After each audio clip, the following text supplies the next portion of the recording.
Greetings! Thank you for lending an ear to the Voice of the Times for Tuesday, March 15, 2022. For today's editorial, the virus that refuses to go away.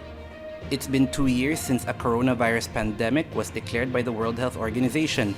In the months following, a sense of biblical dread blanketed the world as the virus spread sickness and death, paralyzed economies, and disrupted billions of lives. The world has fought back with a vaccination offensive that has blunted COVID-19's advance. The toll, however, has been massive. 457 million infections, 6 million deaths, and a global financial loss of $85.54 trillion. Countries like the Philippines have begun to relax anti-coronavirus restraints to breathe life back into businesses that were choked by lockdowns and get the economy back into high gear. Many believe that the worst is over. Top officials of the World Health Organization, however, are not clinking glasses to celebrate the second anniversary of the declaration of the pandemic. They are in fact dismayed. 2 months before the pandemic declaration, the WHO had already issued a public health emergency of international concern for the coronavirus, its highest level of alarm for an outbreak when COVID-19 was still largely confined in China. WHO Emergencies Director Michael Ryan lamented that the warning in January was way more important than the announcement in March. Do you want the warning to say you've just drowned, or would you like the warning to say the flood is coming? Maria van Kerkhove, the WHO's technical lead on COVID-19, shared Ryan's frustration. For van Kerkhove, observing the anniversary of the pandemic declaration is fundamentally incorrect, and it buttresses the belief that the WHO was late in ringing the warning bells for COVID-19. You hear the frustration in our voices because we still haven't corrected the narrative. It will happen again. So when are we actually going to learn, she said. The 2-month gap of inaction allowed COVID-19 to race around the world almost unimpeded. For many countries, it was a tragic miscalculation. The fight is definitely far from over. It has even gotten more difficult now that complacency could be setting in again in the rush to attain the new normal. The initial impetus to create a vaccination shield against COVID-19 appears to be waning.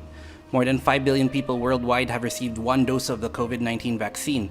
That's 65.1% of the world population. And there remains a huge divide between vaccination programs. In low-income countries, which depend largely on doses donated through COVAX, only 14% of the population has received at least 1 dose of a vaccine. In high and upper-middle-income countries, it's 79%. In the Philippines, 63.1 million have been fully inoculated, and 63 million are waiting for a second dose. About 11 million have received the booster shot. The government's vaccine blitz, however, continues to fall short of target, and the latest round of jabs had to be extended 1 more day.